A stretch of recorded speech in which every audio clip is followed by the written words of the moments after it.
praticando claramente o que pregava. Fazer dele um mártir agora seria deflagrar uma revolução. Não obstante, em 1521, Leão ordenou que Lutero se apresentasse na cidade de Worms diante da Dieta Imperial, uma reunião de príncipes, nobres e membros do clero alemães organizada pelo recém-eleito Sacro Imperador Romano. Carlos Villião esperava conseguir que os alemães fizessem por ele o trabalho sujo, e Carlos era receptivo, uma criatura política, preocupada com os sentimentos anti-autoritários que Lutero havia inflamado. Ele queria acabar com a disputa. Na dieta ele exigiu que o padre abjurasse suas pregações. Mas Lutero, como sempre, recusou e, em um estilo dramático, murmurando a frase memorável "aqui eu fico. Não posso fazer diferente. Deus me ajude." O imperador não teve escolha, condenou Lutero como herege e mandou que voltasse para Wittenberg e aguardasse seu destino. No caminho para casa, entretanto, Lutero foi raptado e levado para o castelo de Wartburg. O rapto na verdade fora planejado e executado por seus muitos defensores entre a aristocracia. Ele estava a salvo.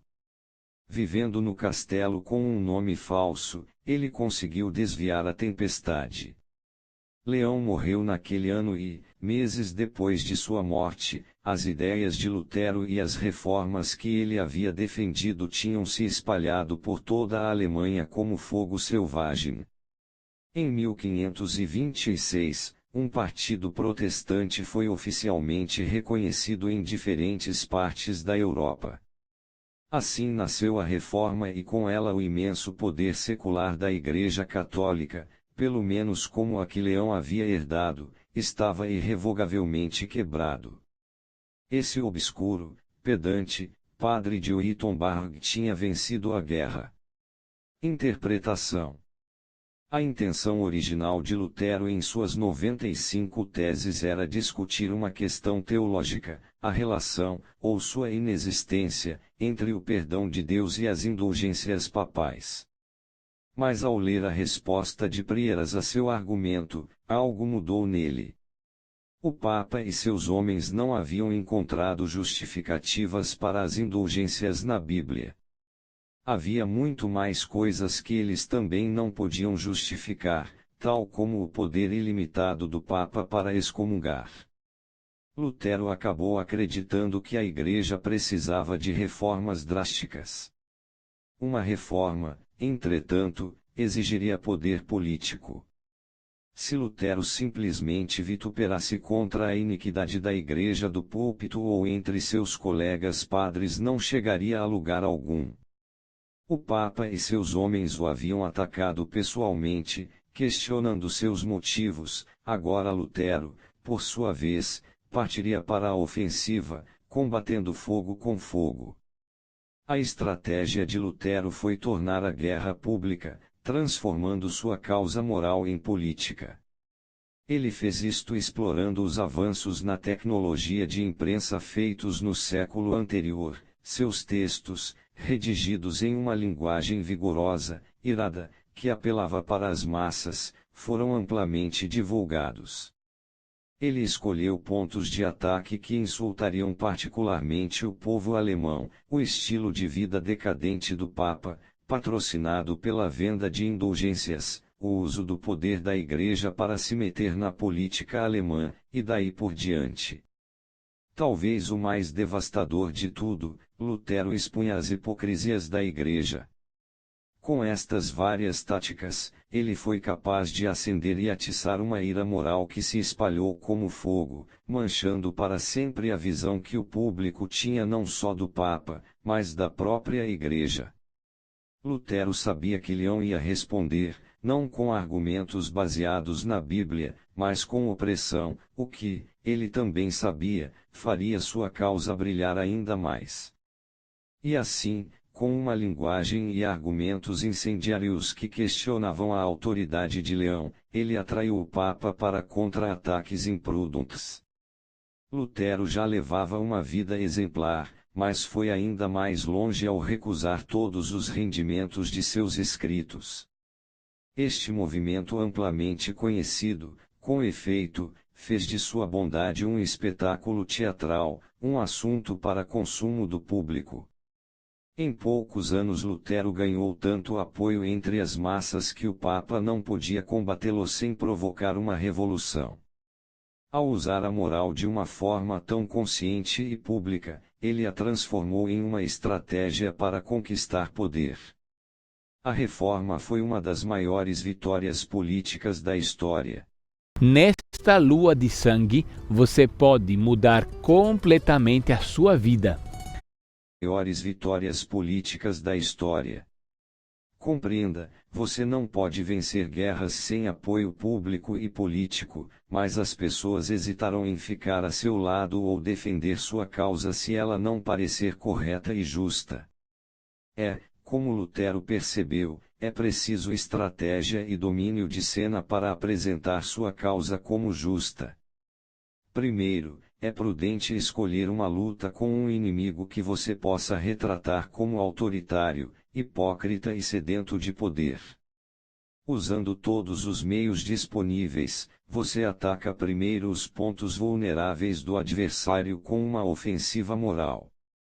Você torna sua linguagem forte e atraente para as massas, e a elabora, se puder, para dar às pessoas a oportunidade de expressar a hostilidade que já sentem. Você cita as próprias palavras de seus inimigos devolvendo-as para fazer seus ataques parecerem justos, quase desinteressados. Você cria um estigma moral que gruda neles como cola.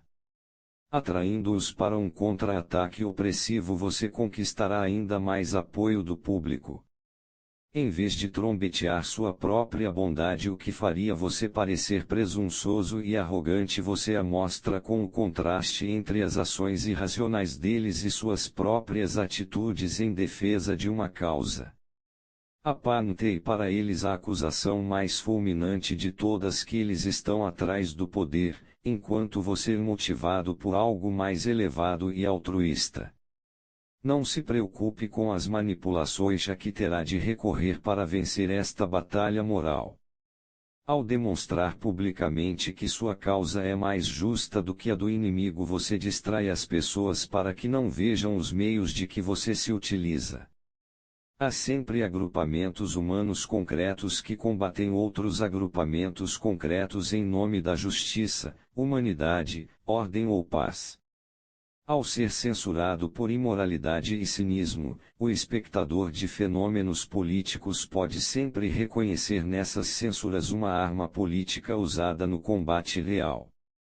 Carl Schmitt, de 1888 a 1985. Chaves para a guerra.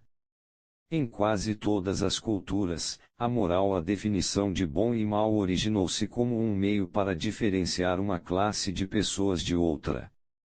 Na Grécia Antiga, por exemplo, a palavra para bom foi primeiro associada à nobreza, às classes mais altas que serviam ao Estado e provavam sua bravura no campo de batalha. Os maus à base, autocentrada e covarde, eram em geral as classes mais baixas. Com o tempo, desenvolveu-se um sistema de ética que servia a uma função semelhante, porém mais sofisticada, a de disciplinar a sociedade, separando o antissocial e mal do que é social e bom. As sociedades usam ideias sobre o que é e o que não é moral para criar valores que lhes são úteis. Quando estes valores se tornam antiquados ou deixam de ser convenientes, a moral lentamente muda e evolui. Há indivíduos e grupos, entretanto, que usam a moral com um propósito bem diferente, não para manter a ordem social, mas para obter vantagem em uma situação competitiva, tal como a guerra, a política ou os negócios.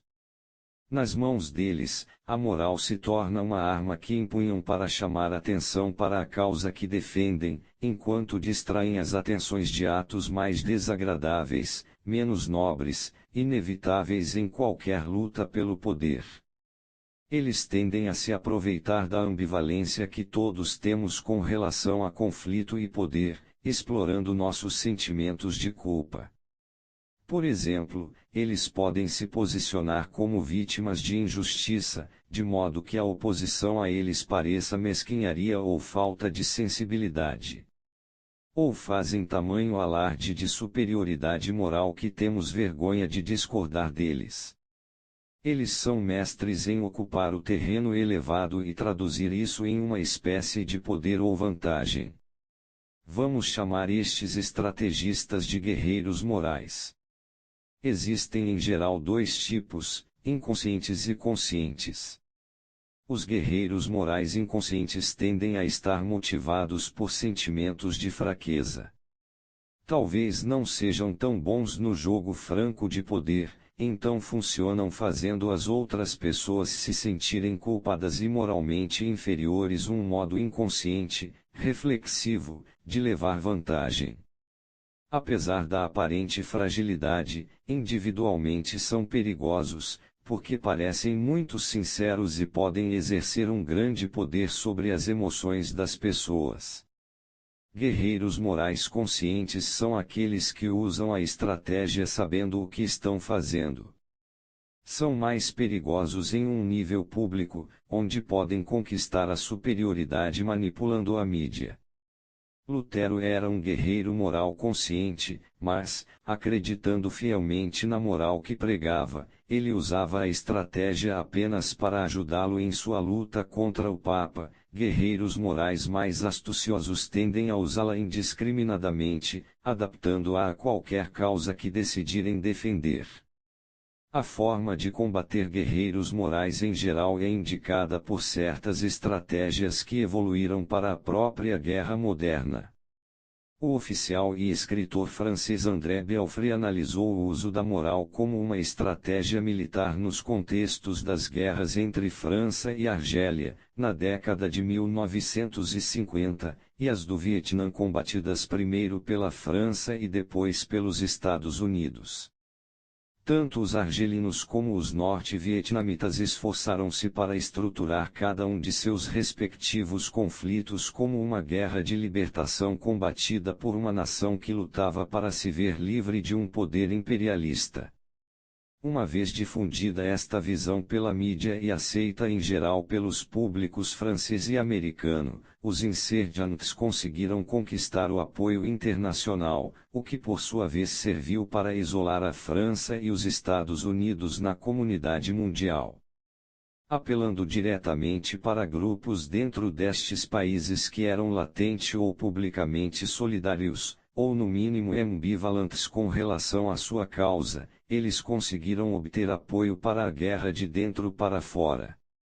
Ao mesmo tempo, eles espertamente disfarçavam as muitas manobras maldosas a que eles mesmos recorriam em suas guerrilhas.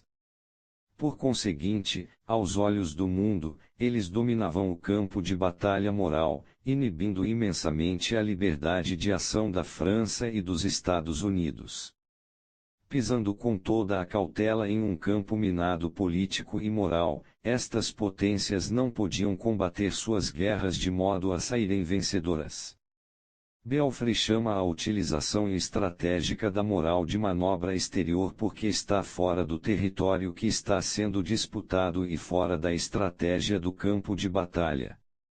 Ela ocorre em seu próprio espaço, seu próprio terreno moral. Para Belfry, tanto a França como os Estados Unidos erraram cedendo ao inimigo a superioridade no terreno. Como ambos os países tinham ricas tradições democráticas e consideravam justificadas as guerras que travavam, eles supunham que os outros veriam seus esforços com os mesmos olhos. Eles não viram nenhuma necessidade de lutar pelo terreno moral e isso foi um erro fatal. As nações hoje devem fazer o jogo público, desviando as tentativas dos inimigos para retratá-los como maus.